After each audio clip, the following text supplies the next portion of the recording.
నీటిలో నుంచి చేపను బయటకు తీసి పంచభక్ష పరమాణాలు పెట్టండి, ఎయిర్ కండిషన్ రూమ్ ఇవ్వండి, దూరదర్శనం చూపించండి, అది చాలా హ్యాపీగా ఉంటుంది. అవునా? ఎందుకండి ఇన్ని ఇస్తున్నారు కదండి? దానికి ఏం కావాలండి? కరెక్ట్ పాయింట్కి వచ్చారు. అది నీళ్ళలో ఉంటేనే హ్యాపీగా ఉంటుంది. సో మనం కూడా ఎవరు అనేది అర్థం చేసుకోవాలి.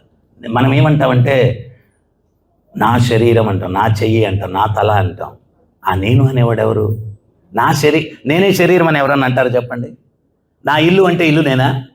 కాదు కదా, ఇంటిలో ఉండేటువంటి వాడిని. నా శరీరం అంటే నేను శరీరం కాదు. ఆ నేను అనే వ్యక్తి, ఎవరైనా వ్యక్తి పోయినప్పుడు అన్ని బాడీ అంతా అక్కడే ఉంది. పోయాడు ఎవరు పోయారు? ఉన్నాడు కదా, శరీరమే అయితే ఆత్మ. మరి ఆ ఆత్మకి ఆహారం ఏంటి? మనం ఏంటి అంటే ఒక కారులో వెళ్తా ఉన్నాం, కారుకు బాగా ఫుల్ ట్యాంక్ చేయించాం, డ్రైవర్కి మాత్రం భోజనం పెట్టకుండా ఏం చెప్తున్నాం అంటే, బాగా డ్రైవ్ చేయరా నువ్వు అంటున్నాం. వాడికి భోజనం పెట్టలేదు, వాడు నిరసించిపోతున్నాడు. సార్ లంచ్ టైం అయిపోయి, మాట్లాడకుండా డ్రైవ్ చేయి, నువ్వు ఏం పెట్టను నీకు, కారుకు పట్టించే కదా పెట్రోల్.